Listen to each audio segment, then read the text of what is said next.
So this is, I skipped on purpose section 4.2 because it's irrelevant. Section 4.2 deals with like solving quadratic equations by graphing.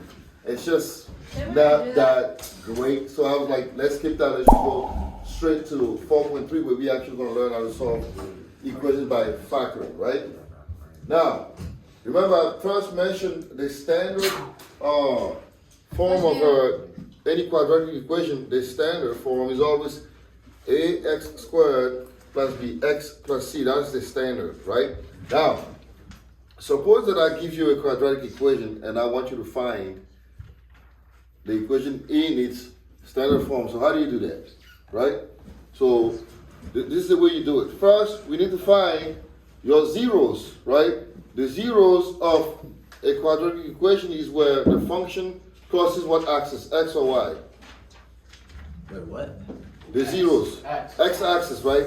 Anytime you have the function crossing the x-axis, you have what you call a zero, right? A zero meaning at that specific point, the value of the function is actually what? Zero, right? So given a zero of a function, you can build the function.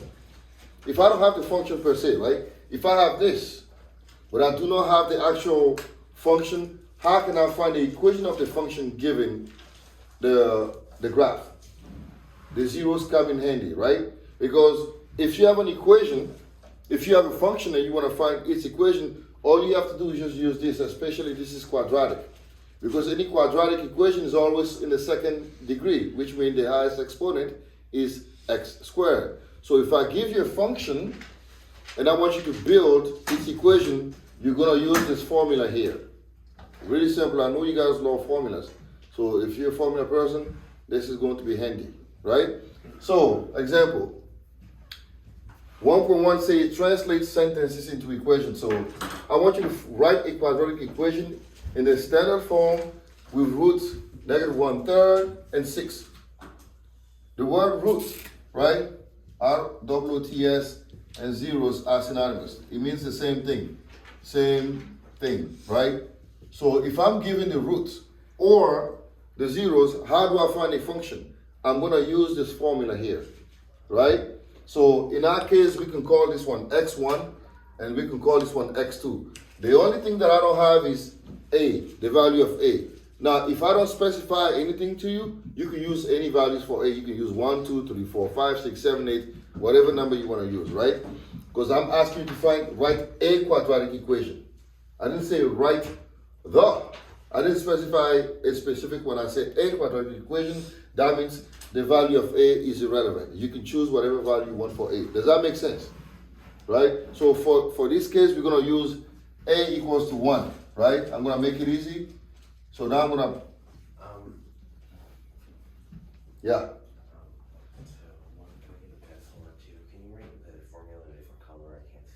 Oh yeah, I will, sure. So one, you want the pencil, second, the formula in a different color. All right. All right, so the formula, I'm going to put it right here, right? So it's a x minus x1 and then x minus x2, right? This is the general formula. x1 and x2 are given in this problem. So here, a is not given, so to make my life easier, I'm going to use the value of a that is equal to 1, correct? I'm going to use that, right? So that's going to give me now x minus -1/3, because this is x1, and then x minus 2, right? Now, I am not done yet. I'm not done, right? I need to now develop this a little bit. I'm going to use the foiling method, right? So I have double negative, so that becomes what? Positive, right? So I get x plus 1/3 and then x minus 2. And now I can FOIL, right? So, yes, sir. Why is it 2? Right? Oh, 6. Extra credit for the class. That's not a mistake. That's just a mistake. That's a big mistake. How's that a big mistake? We would have been completely confused. How confused? Because any number would be like, oh, so we like divide it by. Politely, give him the half. Give him the half. Yeah. Half for. X times x, right? So x times that's x squared. X times -6, that's -6x. 1/3 times x, that's plus 1/3 x. And then 1/3 times negative 6 is negative 6 over 3, right? Wait, What? I'm confused. I'm doing this because I want to put it in the standard form, That's -2. Okay. right? So that's why I'm doing it. I want to put it back in the standard. This is called the standard. Thirds from. Excuse me? Oh, we just. The root's -1 and 3. I gave you the two values for x1 and x2, right? We are going to the standard form, so we have to use this. Now, Does it say root equals 0 equals same thing? excuse me? Does it say roots equals 0 equals same thing? Yeah, That's just Okay. wrong. root and zero, that's the same way, synonymous, yes. When there's a number outside of the parentheses, do you just multiply the first parenthesis or do you multiply both parentheses? You do both parentheses and then you apply the number later. Okay, so you would multiply both parentheses by 1. By 1, yeah. When I'm done, Yeah. right? When I get here, I can multiply by 1, yeah. I did 1/3 times negative 6. So you foiled it? Right, that's what I say foiling, right? I'm foiling this. Alright? So now we can combine these two here, right? The common denominator will be 3. So 3 times 6 is 18. So it's going to be x squared minus 18x over 3, common denominator plus 1/3 over minus 6 over 3, right?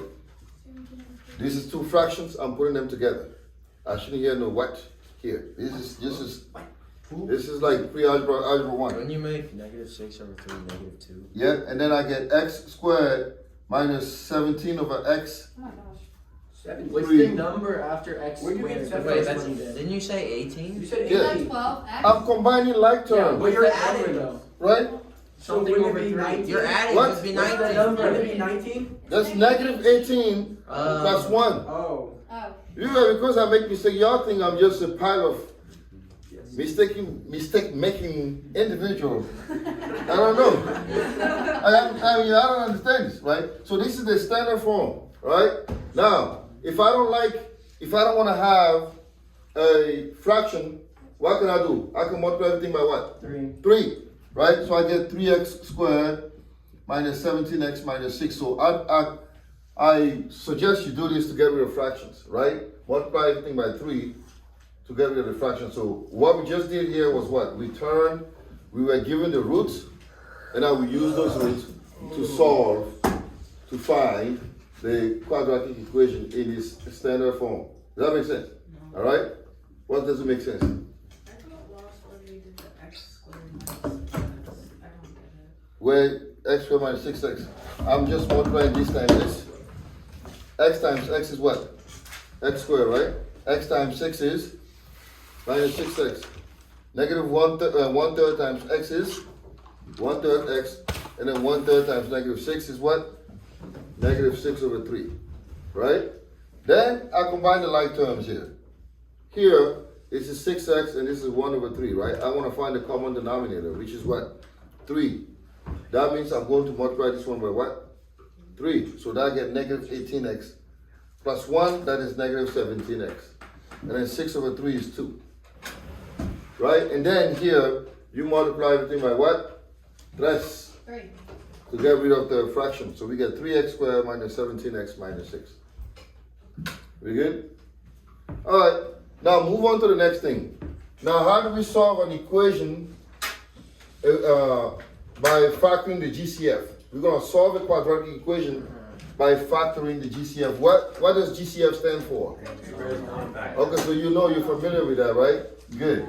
Alright, so now I have 16x squared plus 8x equal to 0. I want to solve this quadratic equation. So what do? I need to factor that, right? Because I can't just solve it like this. So what's my GCF? 8 what? X. 8x is my GCF. So I'm going to put 8x as my factor, right? Now I have two expressions left. So how many times does 8x goes into 16x squared? 2 what? 2x, right? 2x times.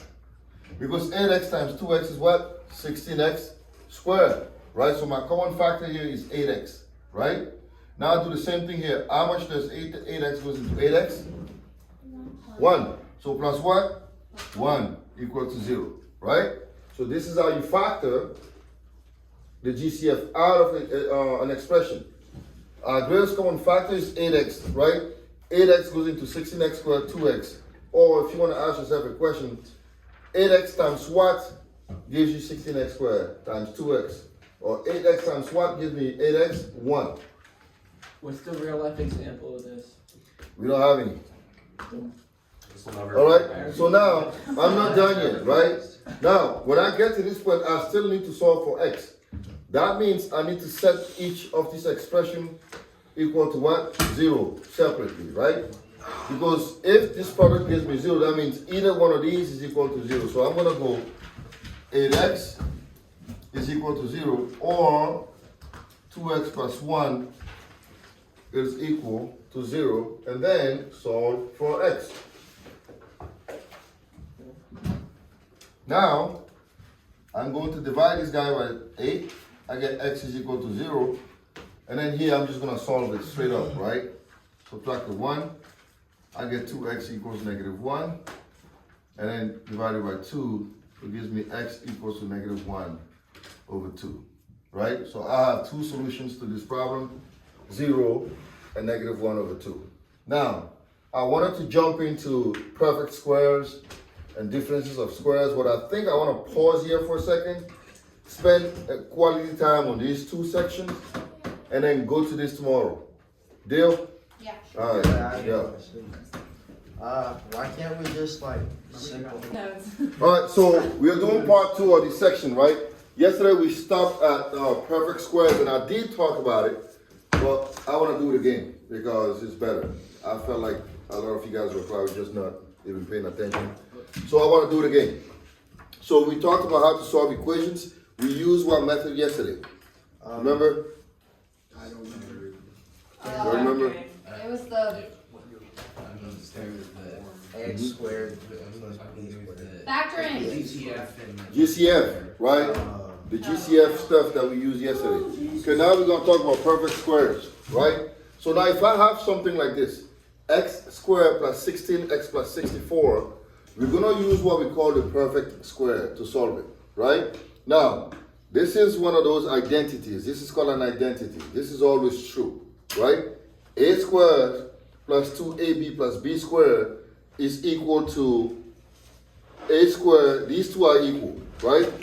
These two are the same thing. So you use it, this right here, this is a factored form of this expression, right? If you have this expression, you can factor it this way all the time. This is called an identity. So basically, ax squared plus 2ab plus b squared, right, is equal to a plus b, the whole thing squared. This is true, right? This is called an identity, right? Now, how is this useful?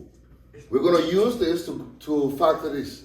We have an expression here. This is called a trinomial because you have three expressions, right?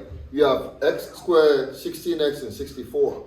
So now our goal is to prove that the first term is equal to a squared, the second term is equal to 2ab, and the third term is equal to b squared. If that is the case, then we can transform this into a plus b squared, right?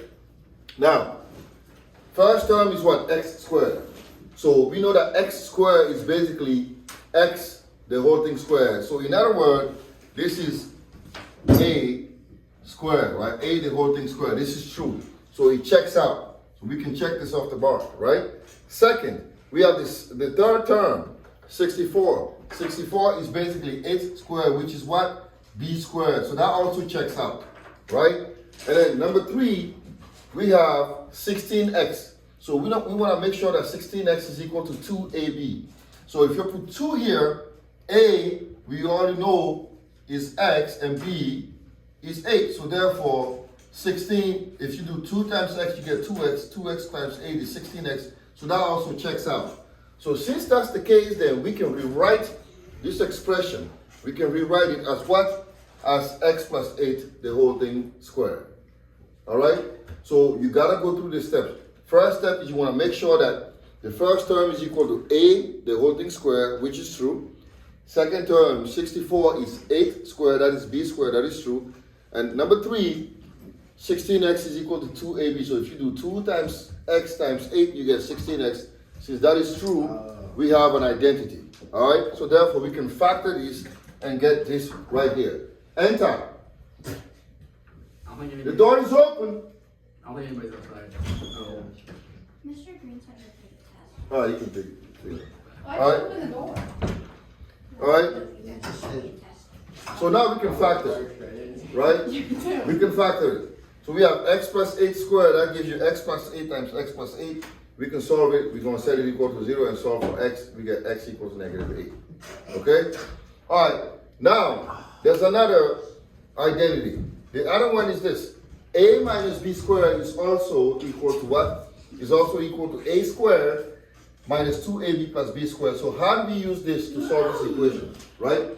We're going to try to use the same thing to solve this equation.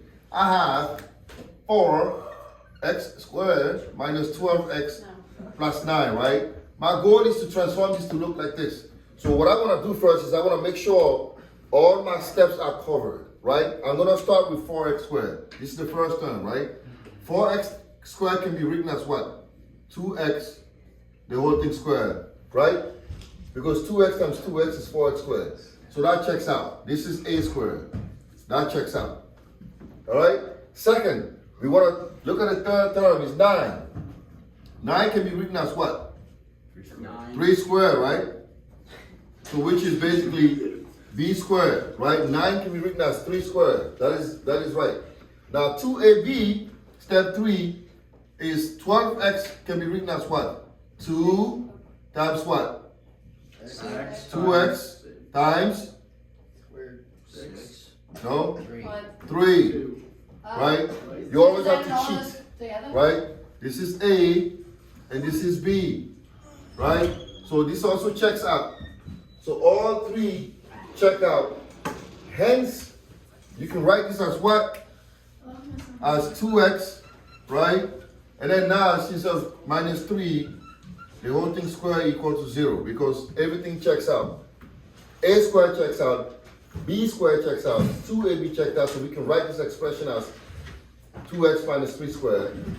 And then we can solve for x, right? So I'm going to set this equal to 0.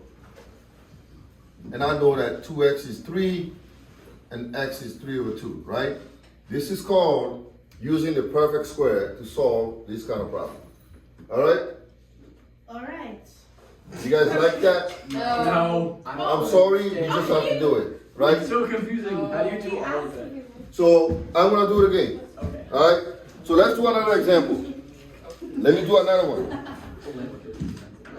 It's basically what we did yesterday. It was part 2. It's, yeah. All right, so let me Let me, let me get a problem here that's going to require us to use that, and then we're going to see if we can do it. Okay? I can't. They don't really have a lot of the perfect squares here. Oh yeah. All right. Let me set this up here. X squared, right? What if I have x squared? Watch this.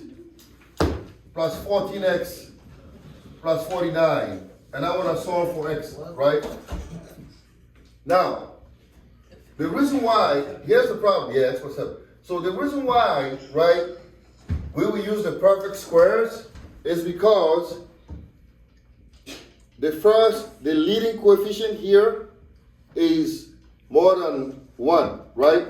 So it's easier to solve this. We can solve this easily, right? I can solve this using what? I can solve this using the method that we guys have learned in Algebra 1, right? I want two numbers whose product is what? 49, that add up to 14, right? Two numbers whose product is 49 but add up to 14, what are they? 7. 7. So therefore it's going to be what? X plus 7 and what? X plus 7, right? Basically, right? So here's what I suggest you do for this section. If you come across a problem like this, we're going to have to use the quadratic formula because I think this is confusing to you all, right? You can go back and watch it, see if you can understand it. But you can ultimately use this method here, right? Which is when you have a second degree equation, a trinomial like this, you can use that method where you say, I want two numbers whose product is 49 and add up to 14 is what? 7 and 7 and factor. You guys know this, right? So what if I have x squared, right, plus 6x plus, let's say 8. How would you factor this? You want two numbers whose product is what? Excuse me? You want two numbers whose product is? 8 that add up to? What are they? 2 and 4. So therefore this will look like what? X plus 4 and then x plus 2 equals to 0, and then you can solve for x, correct? So you're going to have x plus 4 is 0, or x plus 2 is 0, and then solve for x, you get -4, you get x equals -2 here. All right? You guys remember that, right? So this is the other way to factor trinomial. Now, suppose that I have something like this. Let me give you another example here.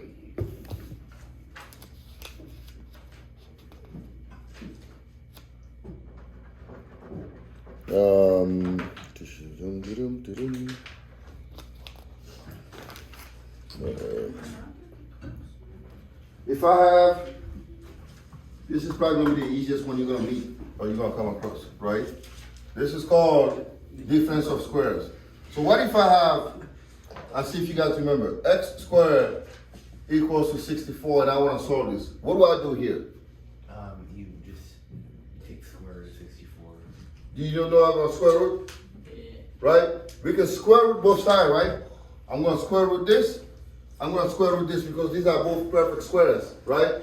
This is a perfect square, this is a perfect square. So if I take the square root, what do I get? X equals what? 8 Not just 8, what is it? squared. Plus or minus 8. It can be 8 or -8. When you have a square, -8 squared is 64, and then 8 squared is also what? 64. So when you have this, you take the square, you're going to have plus or minus. All right? That makes sense. Now what if I have, let's say I have 3y squared equals to 27, and I want to solve for y. What do I do first? Divide 27 by 3. Divided by 3, right? And I get y squared equals to 9. Then what? Square root. Square root it, right? If I square, what do I get? Y equals plus or minus 3. Y equals to plus or minus 3. So this is basically doing the perfect squares to solve these equations. You also have that option, all right? So now, let me make it a little hard now. So what if I have, We're gonna make it harder. yeah, It's already hard. we have 81x squared minus 9x is equal to 0, right? If you see something like this, what is your first instinct? We have to factor out the what? The square. The g, we want to find what? The GCF, so what is the GCF here? 9 what? 9x. 9x, right? 9x. I don't know. So if I put 9x, what am I left with? 9x squared. No, 9x 9x. minus what? 1. 1 equals to 0. 0, right? So now I can set each one separately, right? I have 9x equals to what? 0, or 9x minus 1 equals to 0, and then solve for x, all right? So you have here, what you have is, there's multiple ways of solving this problem, okay? You're gonna have problems that are gonna require like the perfect square, some problems are gonna require something different. But it's just for you to know which one to use at a time, all right? So now what I wanna do is, I wanna work on some problems in the book, and I wanna see how we all gonna fare on that, right? So if you go to, The homework doesn't exist on that page. yes it does. Not Now watch this here, right? If you go to your textbook, there's number 5 there. And number 5 says 18x squared, right? You have 18x squared minus 3x. There is no 1 through 10 on page 2. Yeah, it's only 11 through 25 of chapter 3 study guide. What are you talking about? On page 207. I'm on page 242. Well, you said 207 On on page board. 207 on the Who board. told you guys to do on 207? You did. I didn't say that. That's from my pre-algebra class. Why didn't you say Y'all that? are jumping ahead. Yes, we are. See, that's what happens when you don't listen to instructions. Wait, what page? 242. 207? 242. Yeah. Number 8 on 242, right? Number 8. 42. Number 8 on 242.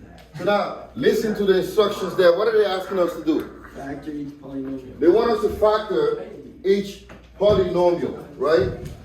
They want us to factor these polynomials. So what are we gonna do? We're going to factor this out. How many terms do I have? 3, 4. 4 terms. So we have never come across such a fancy. Wait, what are we on? Wait, what 5? number are we on? Oh, 5. I said number You 5. said 8. No, number 5. Number 5, right? I was looking at 8. Right? We're not doing number 8. We're doing number 5. We're gonna do number 8 when I'm done with this, right?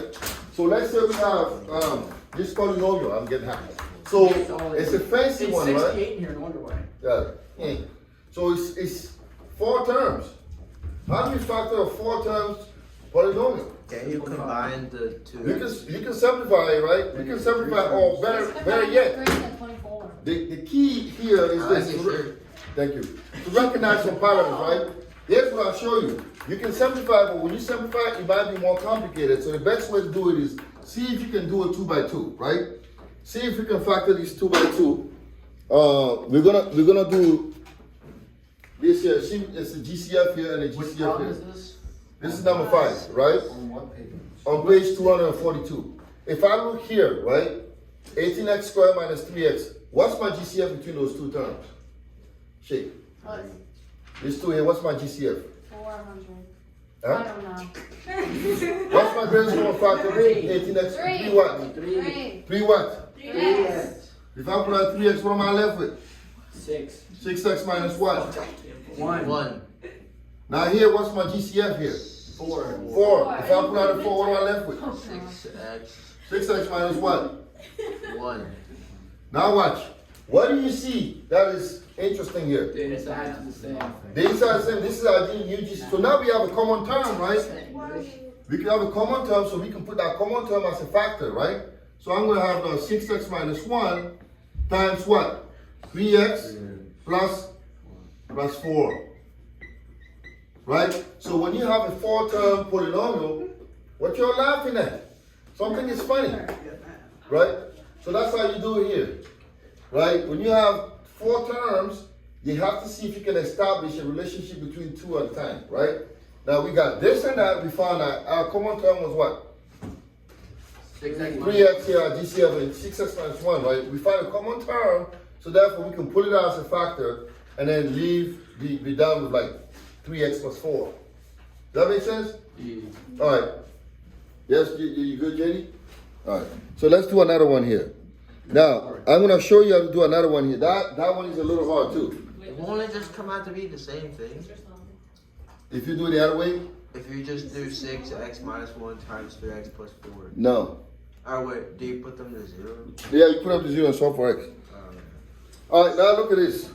2x squared plus 7x minus 30, right? I'm trying to factor this. Now this is not obvious, right? We're gonna use a method called factoring by grouping, right? The grouping, right? So here's what I'll do here. Because a here is greater than 1, right? The first thing I'll do is I'm gonna multiply 2. Now watch the steps. I'm going to multiply 2 and negative 30. All right? You're going to multiply that and this. So what's 2 times negative 30? Negative 60. Negative 60, right? And then what I'll do is this. I want 2 numbers whose product is negative 60, but that add up to 7x. Right? 2 numbers whose product is negative 60, but will add up to 7. Let's think. The product has to give you negative 60, but the addition or the sum has to give you positive 7, right? Yeah. 12 minus 5, excellent, right? 12 your shirt say? 12 times negative 5, right? Gives you what? Negative 60, right? Well, 12 minus 5 gives you what? 7. Wait. Right? Wait a minute. Let me finish this first. So you see, right? So we're doing again the factor by grouping. This is a really technical thing that you gotta pay attention, right? So what you do is before you solve it, you always have to go, you multiply the first term, 2 and negative 30. You got negative 60. Now, your goal is to find 2 numbers whose product is negative 60, but whose sum is positive 7. So 12 minus 5 will be the perfect combination, right? Because 12 times negative 5 is negative 60, and 12 minus 5 is 7. So now what we do next is we are going to rewrite this expression and replace the middle term by 12x minus 5x so that we can factor this. All right? So what we're going to do is this. We're going to have 2x squared, and instead of 7, I'm going to replace the 7x by 12x minus 5x. So that becomes now 12x minus 5x minus 30. Now I have the 4 terms polynomial. And now I'm going to use the same method that I use here. Factoring by grouping, right? So I'm going to take these two together and these two together, right? Now here, between 2x squared and 12x, what's my GCF? What's my GCF? Say 2. 2x, right? If I put out 2x, I'm going to be left with what? X plus 6. Now here, what's my GCF? 5. So I'll put in minus 5, right? I'm going to be left with what? X. And then because it's a negative here, I'm going to have what here? A positive, right? Because a negative times a positive gives me what? A negative. Plus what? 6. That's not 15. 6. Right now. I have a question. Yeah. Who is just? Wait a minute. I'm not done. So I'm down here, right? Now you see? Well, so now what's my common term? What's my common term? Negative. X plus 6. So now I have what? X plus 6 times what? 2x minus what? Minus 5. Alright? So do you see how we work this out? Hey. You see that? About the car. Yes, you know. Oh, okay. Alright? So you gotta learn how to do this. Alright? So this is the section. It's gonna require factor